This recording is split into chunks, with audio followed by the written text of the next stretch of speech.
Give it up for Felipe, please. Alright. Hello everyone, I'm Felipe, I'm a film student, and today I'm going to be teaching you guys how to produce a cover song.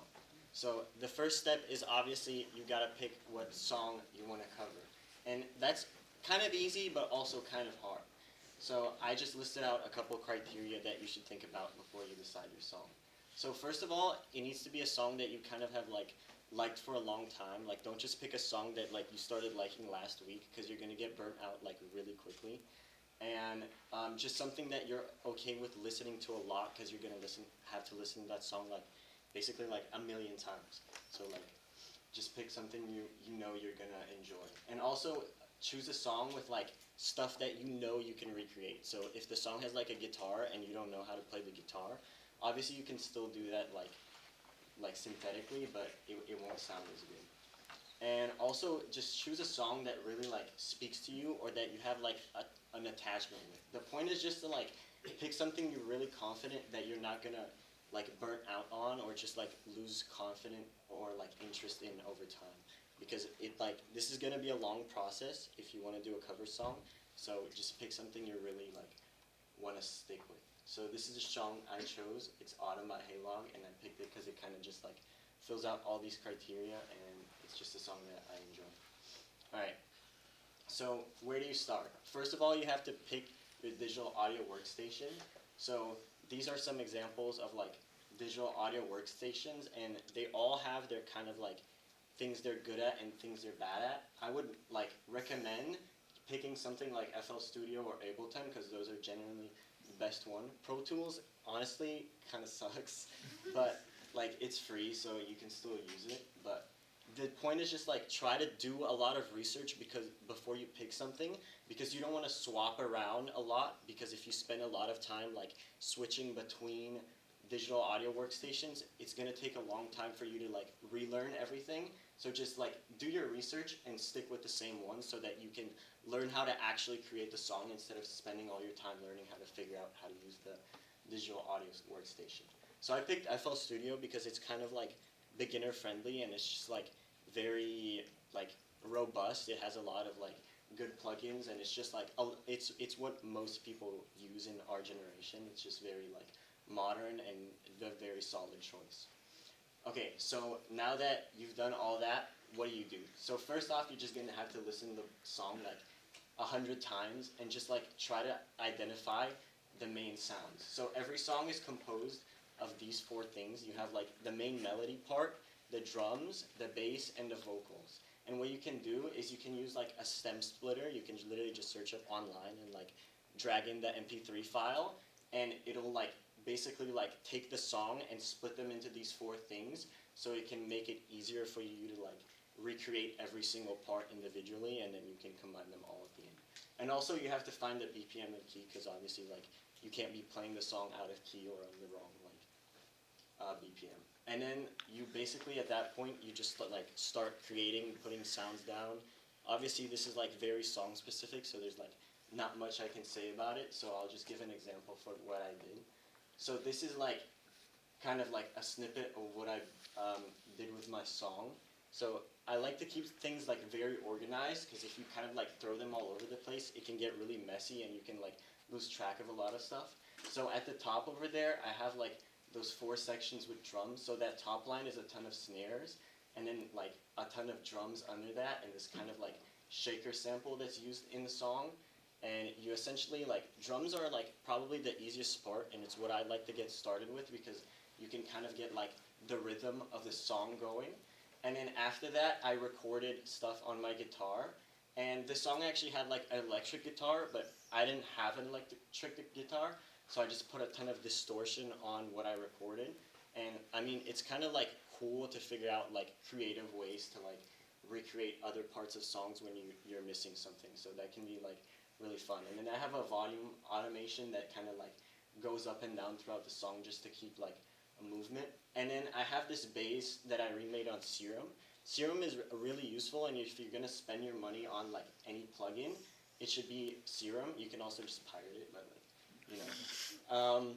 Serum is like extremely useful if you basically want to recreate like any sound ever. Like it's like literally like in Transformers, the noise of the Transformers make is literally made on Serum. So if there's any sound that like you're really like that's really like synthetic and you kind of want to recreate, you can get Serum to do that.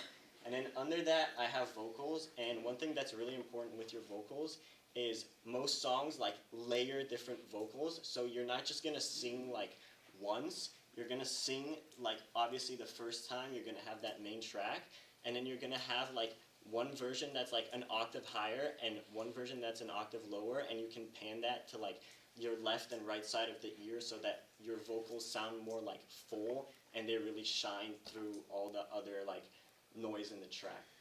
And then after you like finish doing all of those sounds, you have to do mixing. So there's like three main steps to mixing. The first one is just like turning all the volume knobs. So you see those like green and gray little things. It's just like the volume of each thing. And this is like really the last step that you do once you've like got everything like mixed and mastered. But essentially it's like really easy. You just have to like listen to everything, and like what I did is I started with like my guitar melody, and I put it at like a good sound around like negative like 6 dB or something, and then I start turning on each other sound and kind of like putting them at a noise level that kind of like fills around that. And then you also have all the effects. So on this left side here, I have like all the effects that I put on the guitar that I played. So I have this compressor, and essentially what a compressor does is it just like all the really like loud noises get kind of like cut down to a lower level, and this like keeps all your recordings kind of like the same noise level so that something doesn't like really like pop out and like randomly become way louder. And then I have a denoise because I recorded this in my room, and so there's kind of like a lot of noise, and like you don't need this if you're recording in a studio. Like if you're in the recording studio over there, there's probably not going to be any noise, and it does kind of make things sound a little muddier.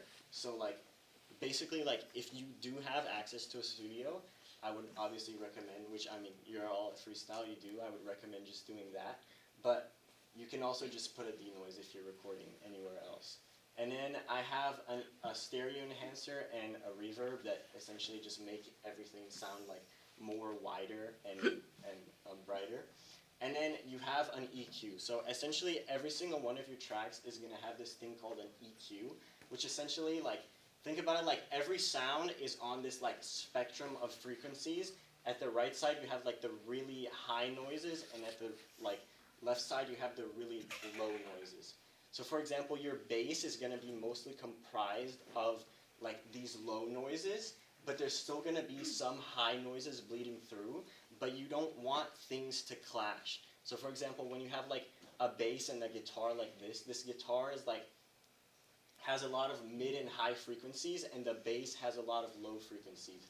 So what you want to do is kind of like have each part take only one portion of the mix so that things don't clash against each other. So for example, as you can see like on the left, I have this kind of like cut for the low end, so that like that low kind of sound doesn't appear on my guitar, and then on my bass I have a cut at the high end, so that you really hear the bass in the low end and the guitar in the high end kind of mid end.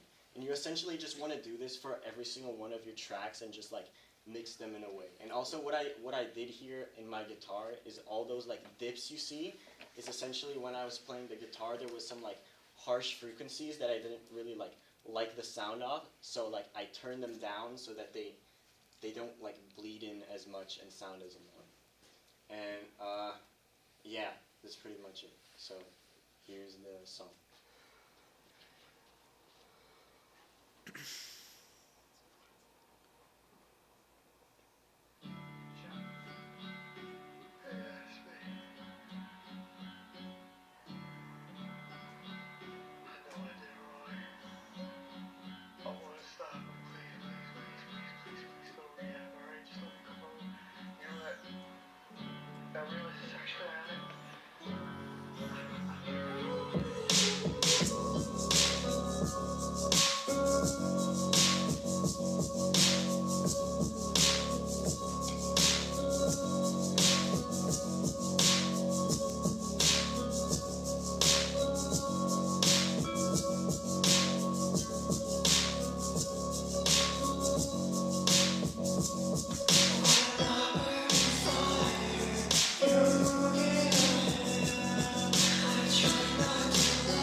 supposed to be a light bulb? And out of curiosity, why was it on the screen so long even after the video changed? And why did it like...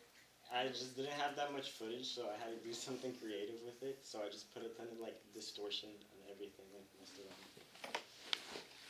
Yeah. Do you think you're gonna take what you learned from this project into making original songs? Yeah, definitely. That's the thing. Like cover songs are really good to start out with because it helps you like learn a lot of the creative process while also making something that like sounds good. And if you like really like break down a song that you really like, you can understand what makes it work, and then you can use that to create your own song. So yeah. How long have you been using FL Studio and making music? Probably like a month or two. Not that long. Yeah. was that you were singing or... Oh, you have a really nice voice. Thank you. Thank you.